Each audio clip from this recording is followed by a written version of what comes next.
Di kailangan ng diploma, pambato na kanto, pasyon ng alak palagi sa bulsa kwentong So ito mga lods, antala yung paglalakad natin kasi nabutan tayo ng ulan. Tayong muulan.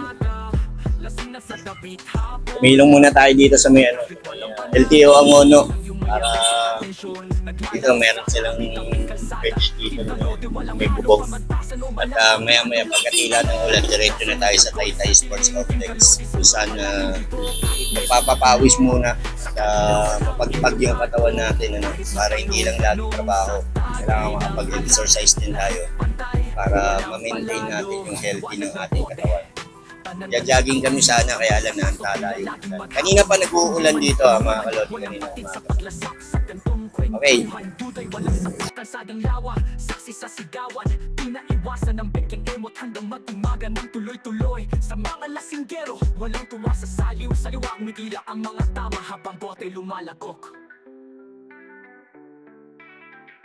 Lasing tanong.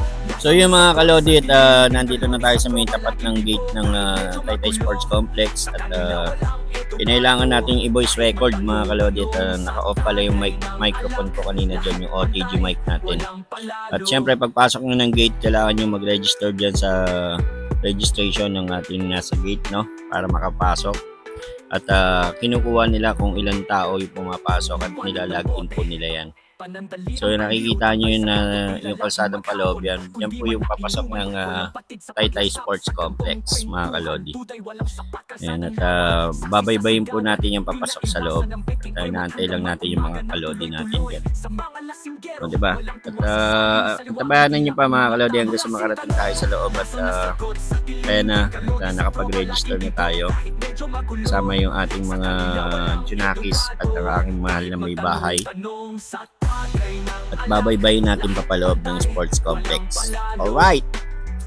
Okay mga kalodi, nandito na tayo sa loob ng Taytay Sports Complex. So napapansin nyo yung nasa likuran ko yan, no? May parking space tayo dyan. At siyempre, dito yung ating oval. Yan.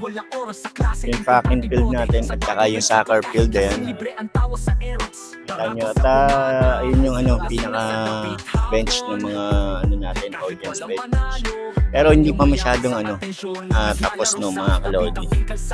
Ayan, at sooner or later magagamit na rin ito para sa mga big events ng sport.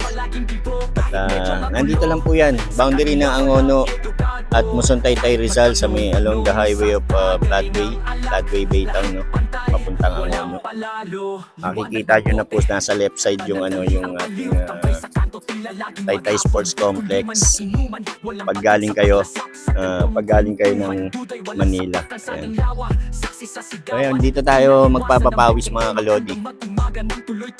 Sa mga lasinggero, walang tuwa sa saliw, sa liwag mitila ang mga tama habang bote lumalagok. Lasing tanong, lasang nasagot sa dilim, pinkalodi sa proba laging bibo, kahit medyo magulo. Sa kanila walang edukado, kahit magtanong-tanong sa tagay ng alak, lahat pantay, walang palalo. So yung mga kalodi, ito nakakalungkot dito yung umuulan. Silong lahat sila.